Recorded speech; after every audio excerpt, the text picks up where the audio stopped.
ইরানের উপর হামলা বন্ধে আমেরিকা ও ইসরায়েলকে সরাসরি সতর্ক করেছে রাশিয়া। মস্কো বলছে পুরো মধ্যপ্রাচ্যকে অস্থিরতার গভীরে ঠেলে দিচ্ছে অবিবেচনামূলক এই মার্কিন মধ্যপ্রাচ্যের আকাশে যখন যুদ্ধের লেলিহান শিখা, তখন মস্কো থেকে ভেসে আসছে কড়া বার্তা। ইরানের উপর হামলা বন্ধে আমেরিকা ও ইসরায়েলকে সরাসরি সতর্ক করেছে রাশিয়া। মস্কো বলছে পুরো মধ্যপ্রাচ্যকে অস্থিরতার গভীরে ঠেলে দিচ্ছে অবিবেচনামূলক এই মার্কিন পদক্ষেপ। একই সঙ্গে কূটনৈতিক সমাধানের আহ্বান জানিয়ে পর্দার আড়ালে ইরানের পাশে থাকার কৌশলগত বার্তা দিয়েছে পুতিন প্রশাসন। বিশ্লেষকদের মতে সংঘাত দীর্ঘ হলে কূটনীতি, অর্থনীতি, এমনকি প্রতিরক্ষা সহযোগিতা নিয়ে তেহরানের পাশে দাঁড়াতে পারে মস্কো ও বেইজিং। প্রশ্ন এখন একটাই, এই সংকট কি আঞ্চলিক সীমা ছাড়িয়ে বিশ্ব শক্তির মুখোমুখি অবস্থানে রূপ নেবে?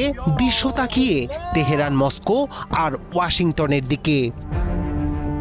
মধ্যপ্রাচ্যের উত্তেজনা যখন চরমে, তখন মস্কো থেকে এসেছে নতুন কূটনৈতিক বার্তা। ইরানের ভূখণ্ডে হামলা বন্ধে আমেরিকা ও ইসরায়েলের প্রতি আহ্বান জানিয়েছে রাশিয়া। অবিলম্বে সব পক্ষকে রাজনৈতিক ও কূটনৈতিক সমাধানের পথে ফেরার তাগিদ দিয়েছে দেশটির পররাষ্ট্র মন্ত্রণালয়। মার্কিন পদক্ষেপকে অবিবেচনাপ্রসূত এবং মধ্যপ্রাচ্যকে আরও অস্থিতিশীল করার মূল কারিগর হিসেবে দেখছে মস্কো। আন্তর্জাতিক আইন, পারস্পরিক শ্রদ্ধা এবং স্বার্থের ভারসাম্যের ভিত্তিতে শান্তিপূর্ণ সমাধানে সহযোগিতার প্রস্তুতির কথাও জানিয়েছে ক্রেমলিন। এদিকে রাশিয়ার সাবেক প্রেসিডেন্ট দিমিত্রি মেদভেদ কঠোর ভাষায় আমেরিকার সমালোচনা করে বলেছেন, তথাকথিত শান্তি প্রতিষ্ঠার আলোচনা ছিল ছদ্মাবরণ। তার মতে ইরানের সঙ্গে আলোচনার আড়ালে চলছিল চাপের কৌশল।